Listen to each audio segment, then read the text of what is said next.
What's up, this is Nak3d Eli, the mostly unclothed gamer, and welcome to Razer Academy's Halo 4 series with yours truly, Nak3d Eli. I run a Halo channel called LearnHalo that is one of the largest in the community, basically trying to help people understand how to play Halo a little bit better, a little bit smarter, and Razer reached out to me to ask me to make a video for you guys, so I said sure, I'll do a series and talk about some pro gameplay tips and basically just help you guys understand different game types and different modes of gameplay.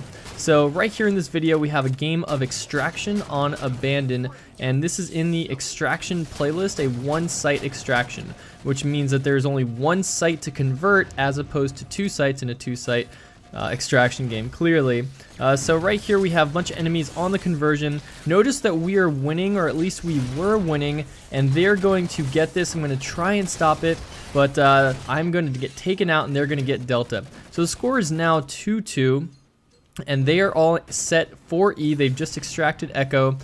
So what are we going to do right here? Let me talk a little bit in this gameplay about how to play one site extraction. I'll offer some general tips as well as some more advanced tips. So right here, notice how I'm sort of using that tree as cover, peek shooting, throwing some grenades to push him off of that tree. That way I can get a new power position where my right flank is not vulnerable. We're going to take out this guy on top gold. And then down here, I'm looking to see where they are, because if we jump into Echo, we're going to die. I'm going to do it anyways just because we had a couple guys and we, potentially could have gotten the stop. But against any competent team, they're going to just take you out and move on to the next extraction. I believe it's a 5-second respawn in between kills, so you really want to clearly not die. I mean, it's never a good choice to die in a Halo game, but sometimes you do want to go in there and sacrifice yourself if you can get the stop on an extraction or initiate an extraction. So this is a new game type in Halo 4. It's actually one of my favorites because you have to know how to play really good offense as well as really good defense throughout the game. Right now I'm just kind of laughing because all these guys do not see me whatsoever. And so I wanted to wait to see how long that could be, but as soon as I start charging that bolt shot, they're going to hear it, they're going to look up and try to take me out. It's always important to have an escape route. I knew that I could just fall off of ring 3 and I would survive immediately. So right here I'm going to stop this conversion, or at least kill the guy who was converting so that I can get the conversion. And I believe it's, 30 seconds in between, so we have to hold that for the whole period of time without the enemy stopping it. Once you get the initiate, the timer freezes, and then they have a chance after that little bar is filled to get the extraction. And this has never before been seen in a Halo game, so just some general tips for it. Try and stay alive around the, I don't even know what you call that little ball, the extract site, I guess, but try not to be directly on it because they're going to be throwing grenades directly at that spot, so you want to be sort of near it, looking at it with your teammates. Now right there I saw the sniper rifle, very important power weapons up, but I heard that their team spawned on it, so there was no point in me trying to go get it.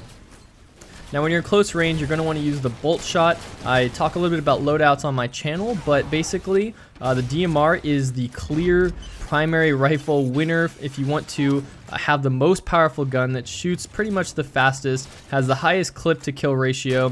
It's just a better gun. Unfortunately, it's not balanced with all the other weapons. I wish it would have been. Right here, using the jetpack in this little spot that I've learned, people usually don't know that you can jetpack up there, so it's a very helpful tactic for avoiding enemy fire and getting those extra couple seconds to get your shield back. So notice how I'm getting weak a lot, but I can normally get away. Here I'm going to die because I just throw myself into a ton of grenades, I believe. Yep, there we go. You get punished when you jump onto a pile of nades.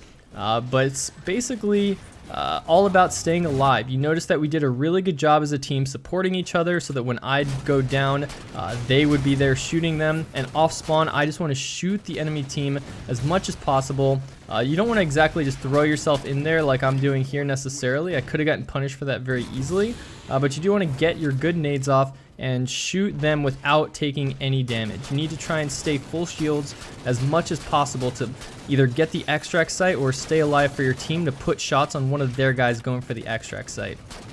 And that's just a general rule in competitive Halo, is try not to ever be one shot, which means you have no shields and all it takes from them is one shot to kill you.